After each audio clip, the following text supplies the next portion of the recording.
Hey everyone, welcome back. In this tutorial, I want to show you how to do a really cool technique where you can incorporate your name into a famous logo. So the first thing you're going to want to do is do a search for famous logos out there and start studying some of these logos where you can incorporate your name into that logo rather easily. Now, my first name is Tim, so right off the bat, I noticed that the Caterpillar logo has 3 letters, and one of which is already done for me, which is the letter T.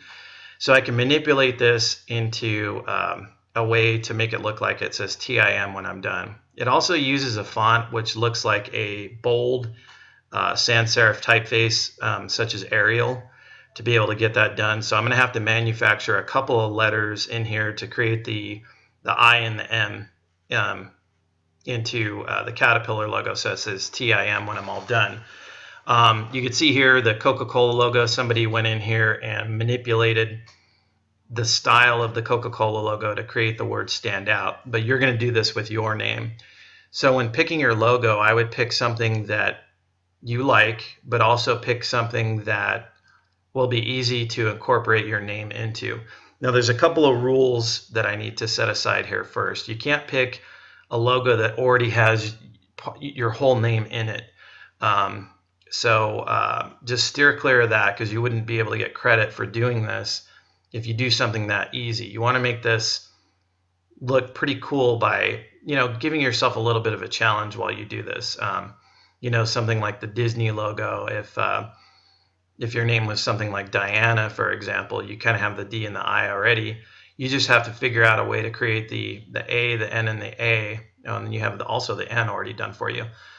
So that would be something that would be rather easy to do too. But you don't want it to already have your name in it, where all you have to do is delete the other letters and it's done. So the first thing that you should do is click on the logo of your choice. I'm going to use this cat logo, and then right click and save it to my desktop and get it open in Illustrator. Now, using some of the techniques we did in the past, we're going to combine some things here that we've done in the past, such as image trace and manipulating letters and building new letters using the text tool, etc., and some color changes and whatnot.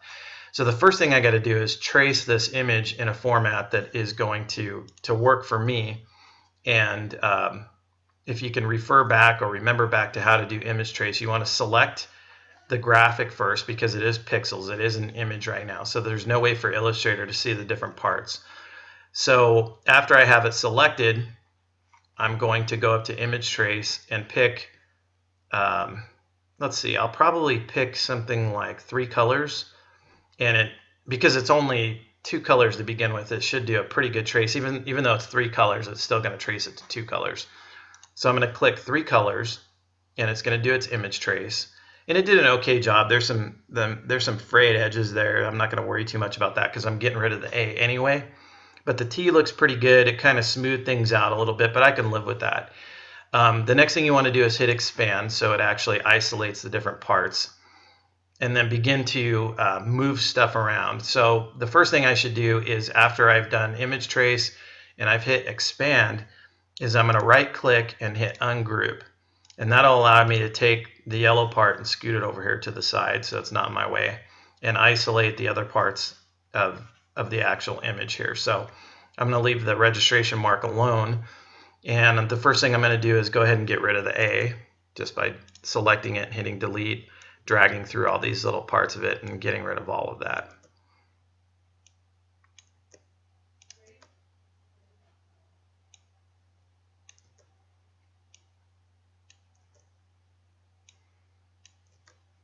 And so as you kind of go in and delete stuff, you can see obviously I'm looking for TIM. The letter C is not going to work, so I'm going to go ahead and highlight that and delete that too. I can't use that at all.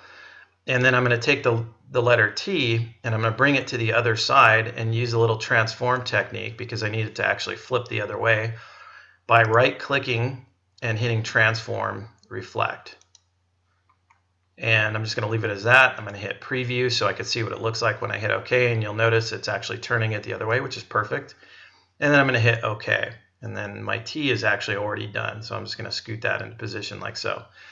Now the next thing I need to do is find a font that's going to actually build the I and the M. So I'm going to use all capital letters for this, and I'm probably going to be have a lot of success using probably the sans serif typeface called Arial.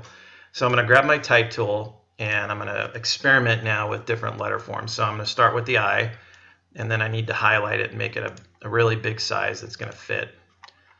Okay, and then if I go to the type menu under font, I can look for,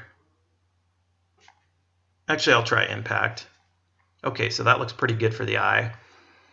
And then I'm going to do each letter separately, so I'm going to keep that I separate, and I'm going to start a new line of text for the letter M.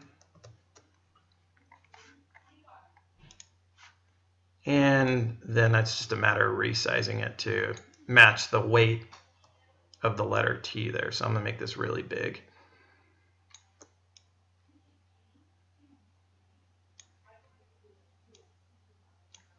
And so one of the things I can do is kind of hover over this, and you'll notice it's not thick enough. So I'm going to continue to resize this so it becomes about the same thickness as the widest part of the T there. That's pretty good.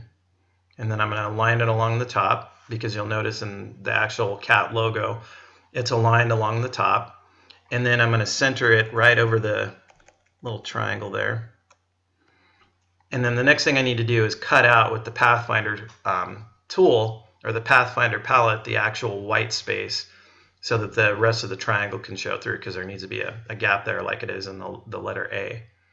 So the next thing I want to do with the I is actually go ahead and make this into an actual shape, because it's still a letter. I can't really do anything until I create outlines and make it into an actual shape. So if you go to the type menu and you hit create outlines, you'll notice that when I click on it now, it's like it's a rectangle rather than the letter I. So it's no longer editable text, but now I can use my Pathfinder to cut out the triangular shape. So what I'm going to do is go over to my shape tools and select the Polygon tool. And I'm going to click once and say I want a three-sided shape. And it doesn't matter which size, because I'm going to resize it and hit OK. And there's my triangle. So now I need to stretch out this triangle so it becomes the same size of the other triangle, so I can use that kind of as reference here.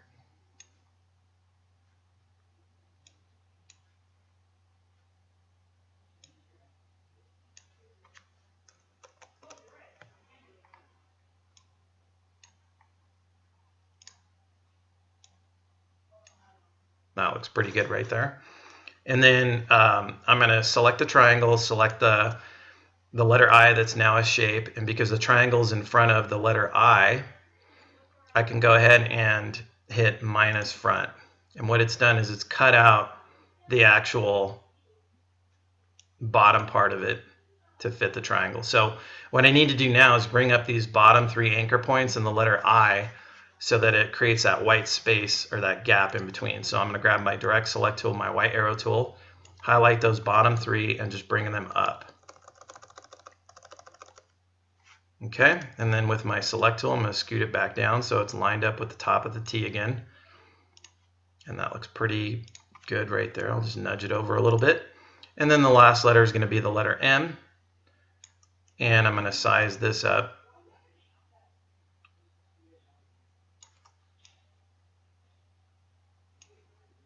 And then squish it in so it fits.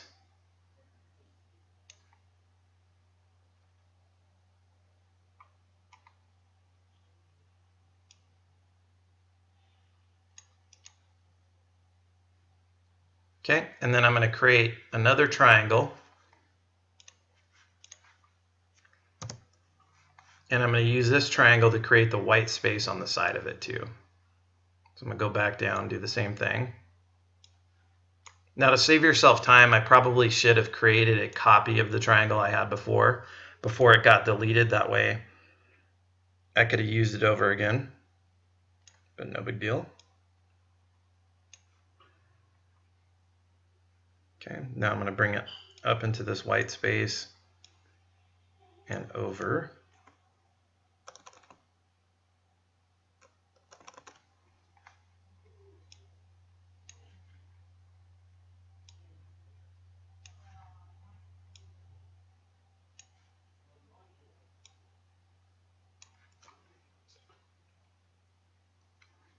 And then I'm going to use the Pathfinder like I did on the M, like I did on the I, and select the M.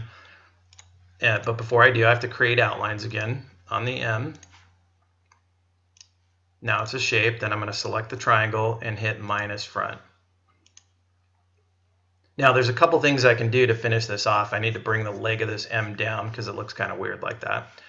So I'm going to grab my direct select tool, the white arrow, and select these bottom two anchor points and just nudge it down.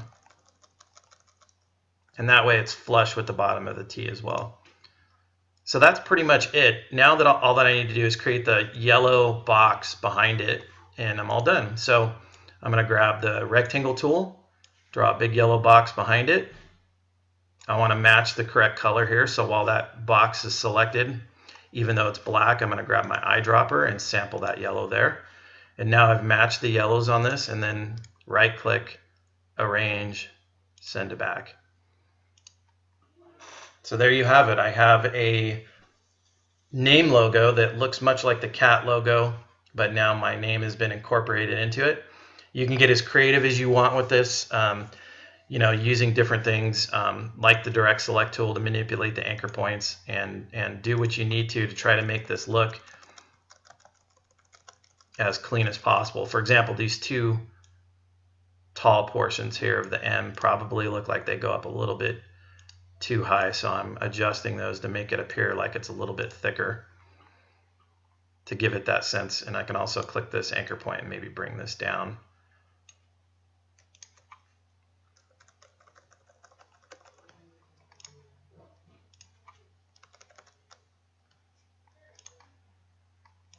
And there you have it. So make sure when you're all done, whatever the results you get, you want to go ahead and hit File, Export it as a JPEG, and upload the JPEG. We'll see you on the next tutorial. Good luck.